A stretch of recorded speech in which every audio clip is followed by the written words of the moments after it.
Nakikita nyo ba yung mga senior citizen sa social media or kahit sa mga palibot nyo na nagtatrabaho pa rin? Araw-araw sa harap ng isang eskwelahan sa Maynila, makikita si Lolo Francisco Celada, 69 years old. Dala ang kanyang kariton na may laman ng panindang inumin. Yung iba nagdi-deliver ng pagkain, nagbebenta sa kalsada, yung iba pa nga kinukunan ng video at minsan nagva-viral pa. Imagine kung ikaw yan sa future. Hindi dahil sa trip mo. It's because hindi ka naghanda sa retirement mo. Kahit 20 years ka pang magtrabaho, pwede ka pa rin mag-retire na walang pera. In this video, pag-usapan natin how to plan your retirement, a simple roadmap, kung magkano ang kailangan mo para sa retirement, and ang withdrawal strategy. Kahit simpleng Pinoy ka lang or OFW, simulan mo na habang may oras pa.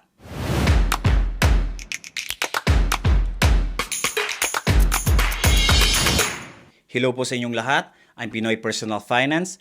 My mission is to educate my fellow Filipinos about saving, investing, and personal finance. Please don't forget to subscribe and click that notification bell para lagi kang updated sa mga videos ko. Simulan na natin. Let me tell you a story real quick. May isang OFW, let's call him Kuya Lito. 30 years na siya dito sa Canada, lahat ng kinikita, pinapadala sa Pinas, tuition ng anak, bahay ng kapatid, gamot ni nanay, pero sa sarili niya, wala. Ngayon, retired na siya. Pero guess what? Wala siyang sariling ipon. At the age of 63, kailangan niyang bumalik magtrabaho para meron siyang pambayad sa mga gastusin. Hindi naman masama ang tumulong, pero dapat unahin mo ang sarili mo. Yan po ang pinakamalungkot na katotohanan sa ating mga Pilipino all over the world. If you're watching this video, you are already one step ahead. Ano ba ang retirement planning? Ito yung paghahanda mo pa lang ngayon para hindi ka na magtrabaho pag senior citizen ka na. It means building your own sources of passive income through investments like stocks, mutual funds, ETF, or even real estates. Or sa mga government pensions like SSS or GSIS, or even mag-business ka or side hustle. Kumbaga, hindi lang pera na nasa bangko, kung hindi, pera na patuloy na pumapasok kahit hindi ka na magtatrabaho. Saan ka pwede mag-umpisa? Here's a simple roadmap. Kahit minimum wage earner ka, pwede mo itong simulan. Una sa lahat, build your emergency fund. At least 3 to 6 months of expenses mo. Ang emergency fund ay perang nakatabi para sa mga biglaang gastusin na hindi mo inaasahan. Gaya ng mawalan ka ng trabaho, maaksidente ka or may emergency sa pamilya, masira ang kotse, appliances, or kahit sira sa mga bahay. Or mga kailangan bayaran agad tulad ng hospital bills. Ito ang unang financial defense mo bago ka mag-invest or bumili ng kahit anong asset. Gaano ba kalaki dapat ang emergency fund mo? Kung gumagastos ka ng 20,000 kada buwan, dapat ang emergency fund mo ay between 60,000 to 120,000.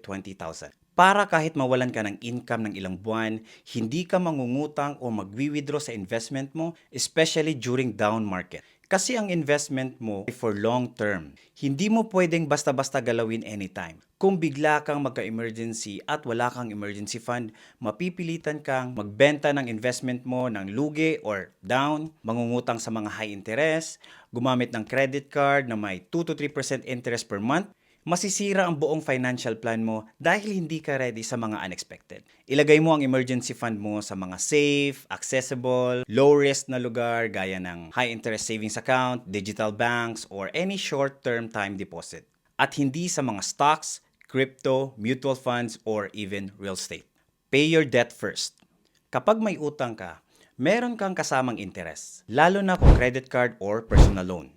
Kung hindi mo agad binabayaran, lalaki ito ng lalaki. Sa halip na nag-iipon ka para sa retirement, nauubos ang pera mo sa pagbabayad ng interest. Halimbawa, kung may utang kang 10,000 sa 20% interest per year, 2,000 agad ang mawawala sa'yo sa interest pa lang.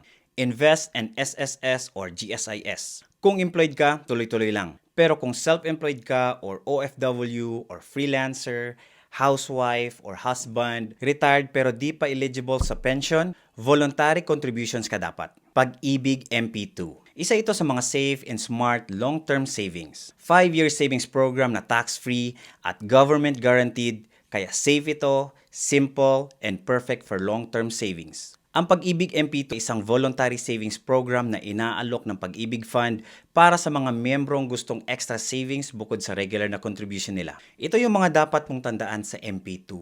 Locked in ang savings mo for 5 years. Then after 5 years, pwede mong i-withdraw ang lahat ng earnings mo or even pwede mo siyang i-renew. Wala kang babayarang tax sa interest or dividends na kinikita mo. This is backed by Philippine government. Kaya hindi siya kasing risky ng stocks or even crypto. It is safe and simple. Wala itong market volatility, kaya hindi mo na kailangan maging financial expert para magsimula. Ang minimum na pwede mong i-invest sa MP2 is just 500. Kahit minimum wage earner ka, pasok ka dito. Magkano ba ang kita sa MP2? Ang dividend nito ay hindi fixed. Pero historically, nasa 6% to 7% per year na mas mataas kaysa sa regular savings account or sa time deposit. Isang halimbawa nito, kung naghulog ka ng 50,000, pwede kang kumita ng 3,000 to 3,500 kada taon depende sa rate. Start investing sa mga ETF or index funds. Kahit 1,000 a month, pwede na. Ito ay isang investment na sumusunod sa performance ng isang stock index gaya ng PSEI, the top 30 companies sa Pilipinas, S&P 500, the top 500 companies sa US. If gusto mo mag-invest sa S&P 500 at nasa Pinas ka, isa sa nakita ko is from BPI US Equity Index Feeder Fund, a multi-class feeder fund designed to closely track the total return of the S&P 500 index. Meron silang dalawang type of currency classes. Ang Class A, which is the US dollar, and Class P for the Philippine peso. This fund is suitable sa mga investors merong aggressive risk profile na gustong mag-expose sa large cap US equities. For more detailed information, you can visit the official BPI page dedicated to this fund. I will be posting a detailed video po about this product kung paano maka-invest sa S&P 500 sa Pilipinas. And if nasa Canada ka naman tulad ko, just simply max the sheltered account like TFSA, RRSP, and if qualified ka sa FHSA, way better. Mag-deposit ka sa mga account, invest in index fund for long term, balikan mo na lang pag gagamitin mo na ang pera. Magkano ba ang kailangan mo sa retirement? Let's say meron kang 20,000 na expenses ngayon, and yan yung gusto mong income sa retirement. That is going to be 240,000 per year. Pero kung gusto mo yan forever, you need about 6 million invested at 4% annual return. Sounds big, right? Yes. But if you start early like 25 or 30, kakayanin yan with 5,000 to 10,000 a month sa investment. Last but not the least, the withdrawals. Kung na-reach mo na ang retirement goal mo, kung saan sapat na ang ipon mo para mabuhay kahit hindi ka na magtrabaho, oras na para i-enjoy mo ang pinaghirapan mo. Simulan mo na ang decumulation phase. Yan yung kabaliktaran ng pag-iipon. Dito mo unti-unting i-withdraw ang investment mo para gastusin sa mga daily or monthly needs mo. Sa phase na to, hindi mo na kailangan magtrabaho para sa pera, kundi ang pera mo na ang nagtatrabaho. Pero syempre, importante pa rin ang strategy sa pag-withdraw, dapat sustainable at hindi agad mauubos. Isa sa mga sikat na method, yung 4% rule. Kung meron kang 5 million, pwede kang mag-withdraw ng 200,000 per year or 6,666 every month.